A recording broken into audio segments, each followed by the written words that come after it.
Le Cameroun est en voie d'être le pionnier du marché du drone en Afrique. Vous allez voir comment le pays est en passe de devenir le numéro 1 en Afrique sur ce marché qui a le vent en poupe. Reportage de nos correspondants locaux sur place, Chimène Baleba et Hervé Ndoubeng. Il s'inscrit comme l'un des principaux fournisseurs de drones en Afrique centrale. Ici, les utilisateurs ont l'embarras entre divers modèles, Tagusnap pour la prise de vue aérienne, Akevaker pour le transport des équipements et la dernière sortie SR-21 pour la surveillance, dotée également d'un logiciel de reconnaissance faciale. Nous travaillons pour augmenter ce temps de vol en y associant les énergies renouvelables, c'est-à-dire plus de 10 heures de vol. Contrairement aux 30 minutes, aux 45 minutes qui existent sur les drones actuels qu'on trouve un peu partout sur le marché.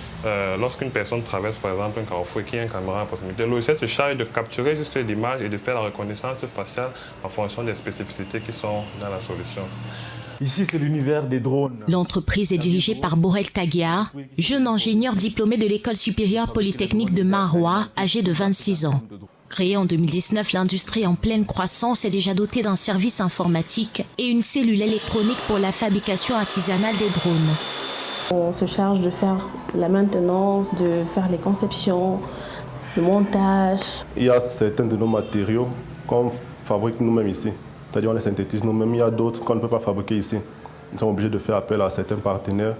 Cette entreprise offre également divers services aux clients, dont la réalisation des vidéogrammes, et compte encore explorer divers autres domaines. Objectif, sensibiliser les Camerounais et les Africains sur les multiples opportunités qu'offre ce vaste marché.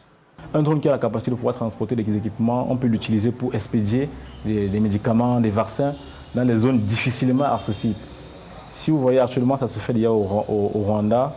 Le drone est équipé de capteurs. Donc ça veut dire à chaque fois qu'il survole l'espace agricole, il permet de prendre des données qui peuvent être valorisées pour dire avec précision si notre espace agricole, donc si nos plantes grandissent bien. Avec une dizaine d'employés, les revenus de Borel Tagia sont estimés à environ 70 millions de francs CFA par an.